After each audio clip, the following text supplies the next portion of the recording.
Welcome to another episode of The Rabbi and the Therapist. For today's session, we'll be talking with Rabbi Daniel Schonbuch, who is a licensed family therapist. We'll find out what that means in a few minutes as well. We'll be talking about the work of Viktor Frankl, Logotherapy, for those who know it as its name. Viktor Frankl is a man who wrote a book on the meaning of life, and 10 million copies, various different languages all over the world. His work has really been accepted. And we have, as far as I'm concerned, a great schus today to talk to someone who has studies, teaches his ideas, and will hopefully bring it down for us and how to see how we can incorporate it in our lives. Once again, my partner, Dr. Bruce, the psychiatrist, we now welcome, is it Rabbi Schonbuch or Therapist Schonbuch? You're on. All of the above. All of the above. Pleasure to be here. So maybe we should start by first saying it for the layman. What is logotherapy? Well, logotherapy means the therapy of meaning. Logos means meaning. So logotherapy is when a person who is either going for self-help or is coming to a therapist will transfer the discussion from themselves into something meaningful, fulfilling a task in life, fulfilling something meaningful, or living for a set of values that are important to them. So as a family therapist, you work basically with couples. So how do you find that meaningfulness to really help them, either dealing with themselves or dealing with their spouse? Marriage and family therapists, we work with both with individuals and with couples and families as well. But I found when I was training to be a psychologist and a therapist, we never really learned logotherapy. Viktor Frankl was never fully accepted in the popular schools of psychology. He was mostly a self-help book. Many people have already read the book Man's Search for Meaning. And perhaps one of the reasons he didn't become popular in psychology and therapy offices is because it's very difficult work to understand. Some of it's very philosophical. So my new book, Viktor Frankl and the Psychology of the Soul, brings it into popular discussion. It gives it real practical skills how to utilize logotherapy in people's lives.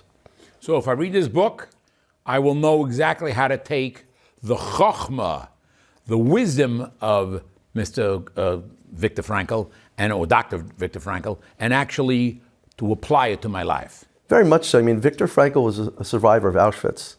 And we were talking before about the fact that he saw people go to the gas chambers with the words Shema Yisrael, Hashem Elokeinu, Hashem Echad on their lips. He thought about that. What does that mean? He said you can make a choice.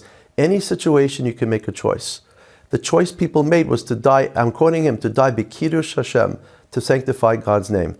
So too, when people come for things like depression or anxiety, they could think about meaningful things they could achieve in their lives, which bring them what Frankl would call beyond themselves. So there's three ways to find meaning. One is in what you do. He calls it your creative values. So some people come, they'll present with depression or anxiety. You just peek a little bit deeper and you'll see they're really not happy in their jobs. They're not happy with what they're doing. So we'll talk about what are they doing with their lives. Perhaps they need help in retraining, going back to school. Maybe finding a new job can make them happier. The second way to find meaning is when you love someone.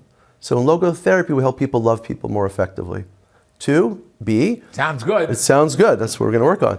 2B is to experience something. There's many things in life which are unexperienced.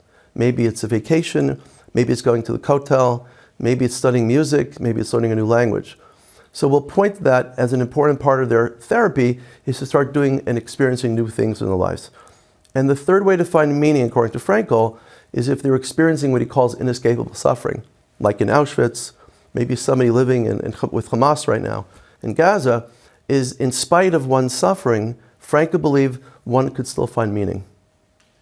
Well, let me ask you then, there are elements of what you're describing that actually I think you could find in Hasidism, in Orthodox Judaism. So in your way of thinking, how did Viktor Frankl, and then by extension the book that you wrote and the work that you do, how does that make ideas of meaningfulness, of action, a garment, how do you think that has made Frankl's work, or how has Frankl's work made all of that more accessible to people? Well, Frankl uniquely talked about spirituality in his therapy. At the time when Frankl was a psychiatrist in the 20s, 30s, and 40s, when he began his career, the dominating psychiatrist was Sigmund Freud, who did not believe in the existence of the soul. So he was really in opposition to Frankl, to Freud. He said, listen, God is an important part of therapy. Spirituality is an important part of therapy. Mm-hmm. And unfortunately, for many years, people would be denied the discussion about therapy, about spirituality in therapy. They'd say, there's something wrong with you. Why are you talking about something that you're imagining right now? Frankl said, no, spirituality is a really real thing. God's a real thing. People want to know that they can talk about God in therapy, and it can become, God and other spiritual resources can become very powerful in the recovery. I'm the rabbi and the therapist, so I'm not going to argue the fact that you say God. But when I went through his book, I seem to find that meaningfulness does not necessarily does it mean only spirituality. We can find meaningfulness in many other things, serving man, for instance, rather than versus serving God. And would you say that's correct? Or? Yeah, this is very correct. Frankl talked about finding meaning in general terms. He wanted a system that was accessible by everybody, whether religious or not religious. Chas v'shalom, somebody comes to my office. If they don't want to talk about God, I don't talk about God. But what if they do want to talk about spirituality? So again, some people find meaning in what they do, in creativity. Some people find meaning in chesed, in helping other people. I'm going to talk a lot about that with them as well. But some people want to go to the next step, what Frankl called finding ultimate meaning. And uniquely, logotherapy allows people to do that in therapy as well. And it didn't exist for many years in the therapist's office. Well, back to the rabbi's point, we've got two different perspectives here, right? Or we're coming from two different places. For example, why would an individual go for logotherapy as opposed to go to their rabbi and have the rabbi, from a religious perspective, sort of explicate what's going on and provide counseling and advice? It's a great question, because they're not doing the therapy part. They're getting the logo part with the rabbi, not necessarily the therapy part. Logotherapy brings together the practice of psychology. Frankl said that he didn't come to replace all psychology. He said he came to complete it. So many different modalities are helpful. Different types of therapy are great. He showed therapists how to add on the spiritual component as well. So the rabbi might not be trained in the therapy, and the therapist may not be a rabbi. Logotherapy brings these two worlds together. But Dr. Bruce, my question to you is, if someone walks into your office, do you ever take out a spiritual pill and give them that versus other medication? Frequently, but I have to, and we all have to wait to see what's coming from the patient or the client. Very frequently they will bring that up themselves. In my own experience, which I think might be quite different in terms of the clientele, I actually find more non-Jews bring that up than Jews, to tell you the truth. Is it because they know you're Jewish, or they're just afraid of the synagogue, supposedly? I don't know. A lot of the Catholics are afraid of going to hell. I think that's the thing with the Catholics. But there are opportunities, as I'm sure you'd agree, during the discourse, where you're able to throw out an idea which doesn't use the name of Hashem, or use the word God, but you can throw out ideas which are more on a spiritual level, and then see how they respond to it, right? But you also want to take a look at, see, and make some kind of assessment as to whether you think that this is a person that can actually incorporate this or might be interested in it. So Viktor Frankl left us this template for what he called logotherapy. Why don't you tell us a little about what your book does to expand upon that? Yeah. Well, at the end of the book, I offer a 30-day logotherapy workbook. So I ask people it's like a menu, I ask them to choose certain values that are important. If it's kindness, if it's being a good citizen, if it's being a creative person, choose your values. Also choose some things which you want to accomplish in life. What do you want to see? What would you like to do? What would you like to learn? And in my 30-day program, what I do is each day have the person pick their values and their experience and ask themselves the question, and journal every day. Did they live with their values today? Did they accomplish something? Did they experience something new which is meaningful? And I actually write a little test before the 30 days and after the 30 days. My prediction, what I've seen with my clients is, if you focus on this for 30 days, am I living with my values? Am I doing something meaningful? Your levels of depression will go down and your anxiety will go down as well. So I've seen significant changes happen when people focus on meaning other than just themselves. So you answered part of my question. My real question, take it one step further. What am I going to get from your book versus just reading Viktor Frankl's book? And do I need to read Viktor Frankl's book before I read your book to get the proper impact? I mean, everybody should read Man's Search for Meaning. It's one of the greatest books of the 20th century.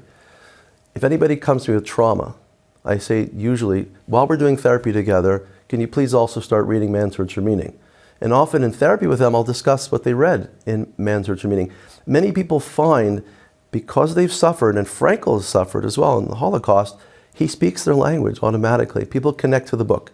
However, Man's Search for Meaning, the first part's about the Holocaust, the second part is about logotherapy. There's not much there, and some of it's very philosophical. He doesn't necessarily teach the tools, how to utilize them in daily life. That's what my book tries to accomplish.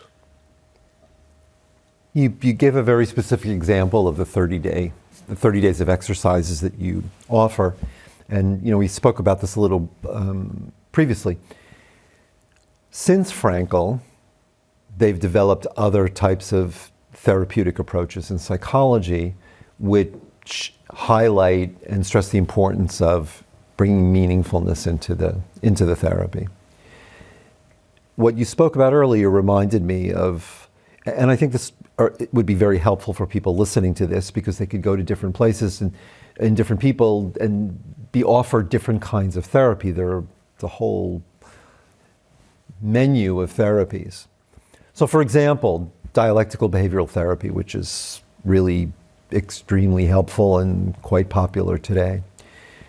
One of the exercises is to create a hierarchy of one's values and to choose the most important values, and after those values, which reflect meaningfulness, after electing those values, to then create on a daily basis concrete goals, how to fulfill and actualize those values. How's logotherapy different, for example, from that exercise in dialectical behavioral therapy? Well, it's actually similar in certain ways, but DBT relies a little more on mindfulness, which is an Eastern mysticism type of approach, which I'm not against necessarily. I think Frankl's approach is a little more Jewish. His approach is find something. He had a concept called hyper-reflection. He says, paradoxically, if you reflect too much on the self, you never get beyond the self. So whatever shifts you to go beyond yourself, specifically meaning, is extremely helpful. So in that way, DBT may be similar to logotherapy, but it diverges a bit in terms of religious orientation. So again, as a layman to therapy and therapists, and particularly within our community, where many people will not go to a doctor, to a psychiatrist, or to a therapist, for whatever reason it may be, although today things are changing, thank God, in that area.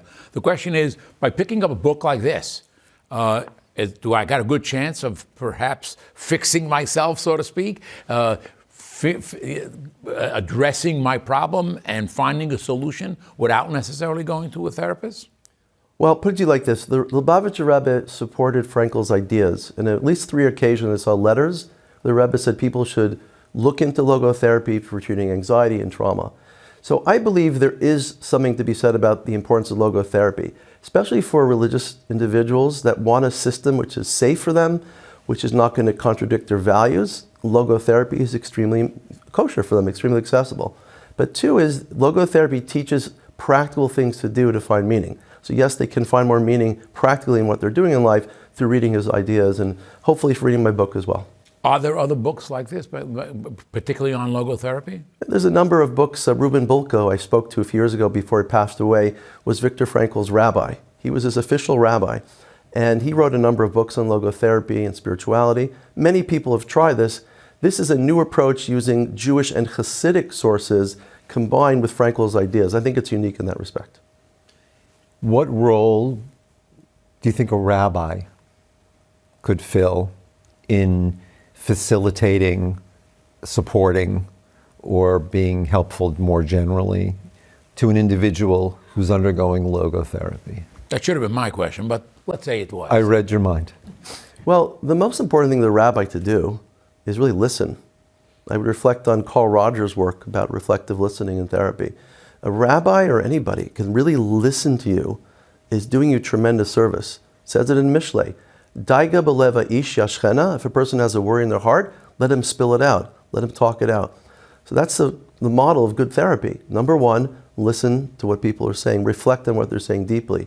Just that, I believe, is incredibly therapeutic. So rabbis, if they have time, which they don't always have time, to spend more time really listening and reflecting without judging their client, I think they're going to do much better. So that's one thing they can definitely do. In the My Story of 2 weeks ago that they put out in many of the synagogues, particularly within our community, one person told his story that he came to the Rebbe after his father was killed at a very, very young age by in a car accident. Car actually hit him. And he says, and he finally came to the Rebbe, he says, all I needed was the listening ear of someone, and the Rebbe tuned into it so quickly. And he said, I really felt at home that this person is listening to me and understanding me. So yeah, that's a job for every rabbi, I think, every therapist, every doctor. That's a good start. But many times, the person has to walk out of our office with a tool or a medication sometimes to see how they can improve their life as they move forward. Well, the tool would be when the rabbi sees there's more significant problems going on, more deeper problems going on, they need to be comfortable to refer to various therapists, and if need be, a psychiatrist as well, if they need medication. Depends on the severity. So people come to a rabbi and present they had sexual abuse, physical abuse. Perhaps the rabbi can't fully deal with that. They can listen, and that's a signal for them to start referring and have a good Rolodex of the right therapist they can see. I'm going to actually try to push this a little further, both from your perspective and your perspective, because I actually think the rabbi can be more helpful in a more active way. Of course, what you're describing, we sometimes call active listening, right, is a fundamental principle. But I actually think rabbis can do more. And one example, and you'll have to remind me of the source because I don't remember, and I don't know if it was the Rebbe who said it, who compared it, said both the United States and the Soviet Union had two values. One was freedom and one was equality. Soviet Union chose equality over freedom. We chose freedom over equality, and you see, who came out on the better side of all of that. Sometimes, and what you were advocating people do in the program that you put forth, values things that are meaningful to us. At times it can be in conflict. And that conflict can in and of itself be a source of stress for the people going through it. I would actually encourage rabbis to be a little more active in that process by reviewing what is meaningful to that individual and then supporting it. Never giving them our own take or our own opinions, but actually giving them examples of, even perhaps from Yiddishkeit, giving them examples of that role of meaningfulness in a particular story, in a particular context, in a particular halacha even, yeah? And then see whether there are conflicts. This type of exercise I could also see generating significant anxiety if a person is writing down what's meaningful to them and then they reflect back on their life and they see that they've devoted 0 minutes to it, right? So actually I think a rabbi's role in this is, it could be actually more active. We actually don't have a lot of time left, so I wanted to ask if there was there's one takeaway from your book for people to remember. The takeaway is that spirituality, Ruchnis, God, Kadosh Baruch Hu, is a resource for people. And we all know that therapists only see our clients maybe 45, 50 minutes a week. It's not as successful as when you actually give them something to do during the week. So if they can take a little bit of that spirituality into their week, I think they're going to find the therapy goes even better. Okay, it's good you call yourself rabbi, because as a rabbi, I love your clothes. And we will have you back we want to thank Rabbi Daniel Schonbuch for joining us today, and Rabbi and the Therapist. And if you have any comments, make sure to send those comments to us. We'd like to hear what you think, what you say. If you have any guests of suggestions, we will take those suggestions as well. Once again, thanks for listening to another episode of The Rabbi and the Therapist.